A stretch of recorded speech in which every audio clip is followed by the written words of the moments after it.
Jon Stewart is back in the hosting chair at The Daily Show, at least on Mondays, and with only one show in the bag, is already facing criticism for his coverage of the presidential race. Not mostly from the right, it's from big fans of Joe Biden, liberals who are weighing in saying that they are sick of him. Now, unfortunately, it's Comedy Central, so if we were to show you even 2 or 3 seconds of the show, our channel would be nuked from orbit, so we can't do that. But I am gonna read you a few of the excerpts so you understand what it is that Jon Stewart said. This guy with literally decades of credentials said a few things and people are very mad at him. So when talking about the fact that it's likely to be a Biden and Trump rematch, he said, these two candidates, they are both similarly challenged, and it's not crazy to think that the oldest people in the history of the country to ever run for president might have some of these challenges. Now, Democrats will say that any criticism like this, especially of Biden, is unfair because you just don't know Biden like they know Biden. So he played a bunch of people in the Biden administration and others going on to the news and saying that he's very sharp and very focused and in charge behind the scenes. And then he said, because if you're telling us behind the scenes he's sharp and full of energy and on top of it and really in control and leading, you should film that. That would be a good to show to people instead of a TikTok where he goes, chocolate chip cookie. We see he's in charge, you see, I like cookies. Of course, when it comes to Republicans, they've got a different strategy for their 77-year-old candidate. And he played a clip of Carrie Lake claiming that Donald Trump is not an old man. And I mentioned this so that you understand that he was very critical in this segment of Donald Trump. He says he is an old man. He's an objectively old man. On a human scale, he's objectively old. You know what? I think we've got a new name for election coverage, Indecision 2024, Antiques Roadshow. And he goes on to talk about how, let's see, what's crazy is thinking that we are the ones as voters who must silence concerns and criticisms. It is the candidate's job to assuage concerns, not the voter's job not to mention them. So he is perhaps already anticipating that there is going to be some pushback against him for acknowledging that both of them have issues, not the exact same issues. And for both of them, that's not the only issue they have, but they both are older men. And he's saying, it's not my job to just pretend that that doesn't exist, okay? We're not just supposed to like squeak through this race by pretending that our side doesn't have any problems. Unfortunately, there are a lot of people online that would really prefer that he do that. And do seem to think that it's our job, or at the very least the job of the media, to pretend that these problems don't exist. Keith Olbermann said, well, after 9 years away, there's nothing else to say to the both sidesist fraud, Jon Stewart bashing Biden, except please make it another 9 years. Again, it's not both sidesism. It's not him taking a real concern and then being like, okay, that makes us look bad. So let me invent a concern on the other side so that it's just a wash. The concern exists in reality, Keith Olbermann. It's actually there. And sure, pragmatically for Biden, he'd prefer if everyone ignored it. But I got like a real question for Keith Olbermann. If more Democrats in the media pretend that the concern doesn't exist, does that seem like that's been helping Joe Biden over the last year or two? Does that seem like that has evaporated amongst voters, the concern over it? Maybe having a serious conversation about the fact that they both have some mental concerns, maybe that at least addresses it. Maybe that makes some voters more comfortable and makes sure that when we discuss this thing, because it's going to be discussed, that at the very least we acknowledge Trump's problems too, which Jon Stewart did on his show. Moving on, Aaron Rupar says Jon Stewart still has it in terms of being funny and entertaining, but the political content of this monologue is basically the New York Times op-ed page in TV form. Both sides are not, in fact, equally bad. Again, all fairness to Aaron Rupar, he's not saying they're equally bad. He's saying that both have concerns in this area. That's what he's doing. And Nina Turner says the liberal reaction to Jon Stewart's criticism of Biden last night shows just how deeply tribalistic our politics have become. MAGA is real, blue MAGA is also real.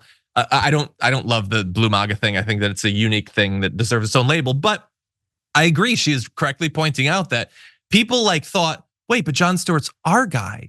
You attack the other side. You don't acknowledge a real criticism of our guy. And that is the problem in the media, man. It's a problem that I've talked about very often. And I don't know how we get past it. A lot has changed since The Daily Show began. And one of the things that has changed is there's way more media out there. Almost anyone that has a phone or whatever, a microphone, can be media. And many of them can be hyper specialized and focused media, almost to the point of identifying like a single person's desired message that you then say. Because if you say it, then that person might listen to you. And if there's a few people that like that, they might be devoted to your show. Because like drugs, it's been hyper purified. It's way stronger and more intense a rush when you hear exactly what you want to hear. And nobody wants their buzz to be killed by an acknowledgement of inconvenient facts. And that is the issue, man. So many people expect to hear exactly what they want to hear and literally none of what they don't want to hear. And if that bubble is burst for even a second, even from a person who has if anyone has earned the right to maybe disagree with you, but you still respect the overall place that they hold in American politics, both in terms of media, but also getting stuff done in terms of bills, how is it not Jon Stewart at this point? But this is the thing that happens. You can watch him, you can like him, and oh, no, he criticized Biden, so I guess I'm done. I've gotten messages from people who've been like, I've been watching for years and I love everything you say. And then you said this one thing and I'm out. And I'm just like, I don't know what you want out of me, man. We're not gonna agree on 100% of everything. We're literally different people. How would that work that we would never once disagree on literally anything? And it's just, I don't think it's healthy. It certainly isn't healthy if you care about reality. Okay, and I want to be fair. It's not like everybody didn't like Jon Stewart's show. Elon Musk tweeted, balance and humor return. And that's totally a comment about Jon Stewart. That's not him still just stinging from what John Oliver did to him a month or two ago. He's not still thinking about that nonstop. We'll see what he thinks the next time that Jon Stewart criticizes him.